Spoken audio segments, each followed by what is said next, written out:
Hey, welcome everyone. Good afternoon. My name is Eddie Fidler. I'm a transport analyst here at ARC, and today we'll be talking about vehicle electrification. But first, a little bit of housekeeping. So we do ask that you silence your phones, if you don't mind, during the session. But afterwards, if you could maybe give us some feedback using the ARC Forum app, that would be great. So today's session is 90 minutes. I'll be giving some introductory framing remarks. Then we're going to have our speakers come up. And then we'll close with a panel discussion and audience Q&A. So we do ask that as questions arise, please save them for the Q&A session. All right, so there's a lot of momentum nowadays behind electric vehicles. You have major brands like Tesla, Nissan, GM that have played here for a while. You have other folks from Ford to Volkswagen, Porsche, and Audi making waves now. And that's just in the light-duty segment. Of course, a major area is commercial, medium-duty commercial. You have vans from Rivian and Changé and Lightning and Arrival. You have Volvo, Daimler, Mack Trucks getting into heavy-duty trucking. You have Proterra, BYD, building fully electric city buses. So just to start with the light-duty segment, in 2018, we had around 5 million EVs in private hands around the world. By the end of 2019, over 7 million. So this is not counting delivery vehicles, the hundreds of thousands of fully electric buses in Chinese cities, or the many millions of electric 2- and 3-wheelers in other parts of Asia. So there's serious momentum here. So the question is why? So EVs consume a lot less energy per mile than internal combustion engine vehicles or fossil fuel vehicles.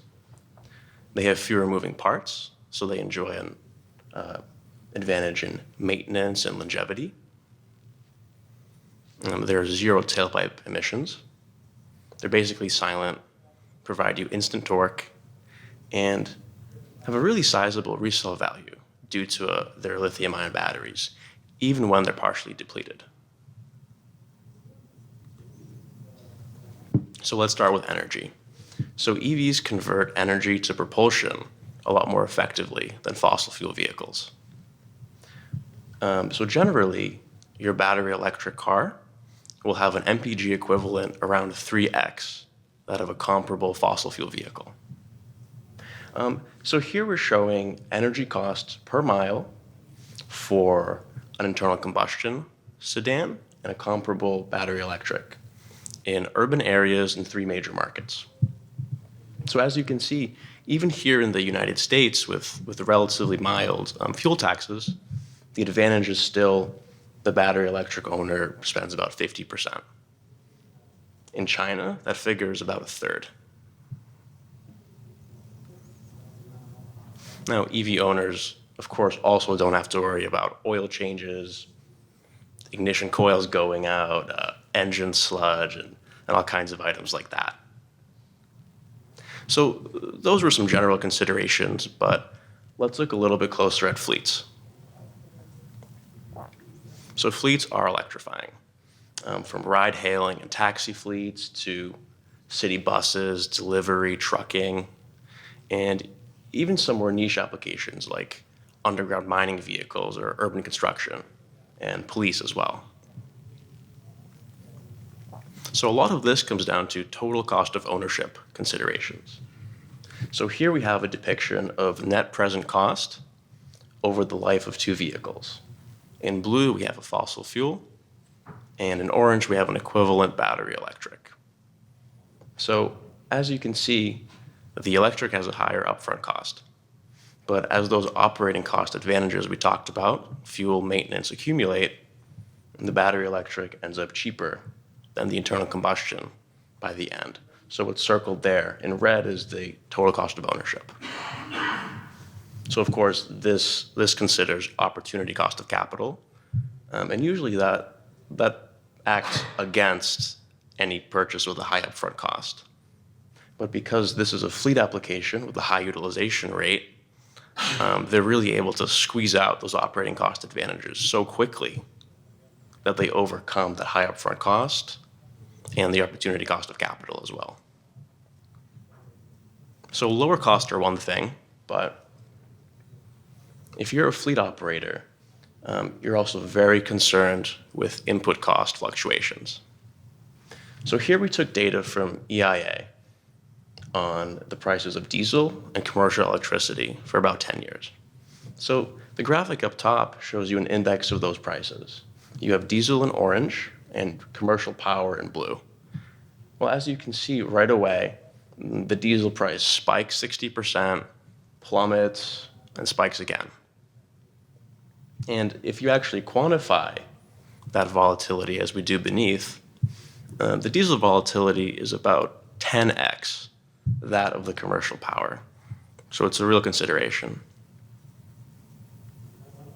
Now, there are plenty of non-financial benefits for e-fleets as well.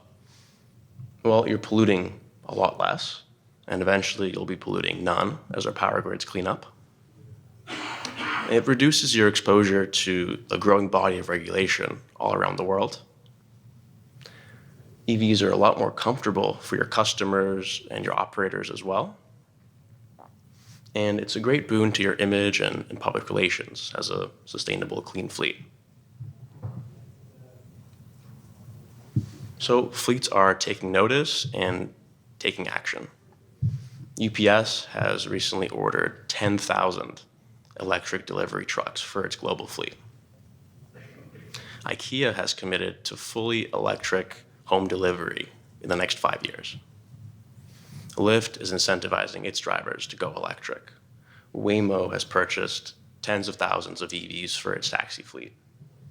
Entire cities in China have fully electric bus fleets, sometimes in the tens of thousands. And Amazon has recently purchased 100,000 commercial delivery vans for its fleet. So let's look at a few challenges that remain here, both in adoption and operation. So there are plenty of misconceptions in the public sphere around electric vehicles, but they all have a grain of truth in them. They all, just a few years ago, were all very valid concerns. So range anxiety, inconvenience of charging, lack of infrastructure, and lack of desirable available models. Fortunately, all of these issues are changing, and the inflection point is basically this year and next.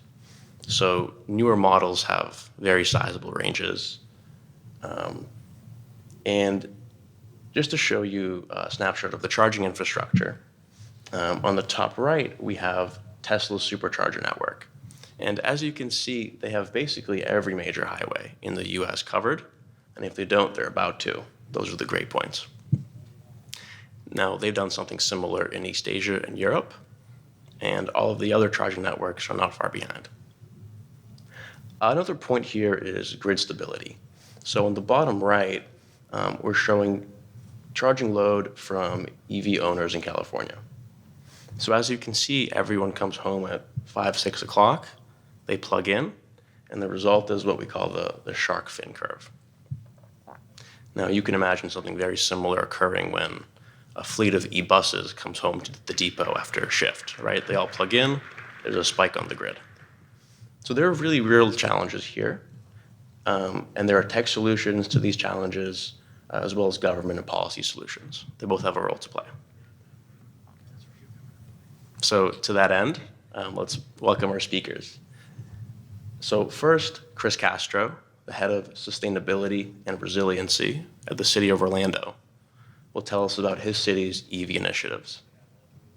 Then we have Joffrey Wilson, strategy and marketing director at Mortenson, telling us about e-fleets and the kind of charging infrastructure and planning that they'll need to get there. And then we're going to have Greg Hintler, head of USA for the Mobility House, giving us his perspective on smart EV charging. So with that, let's welcome Chris Castro. Right.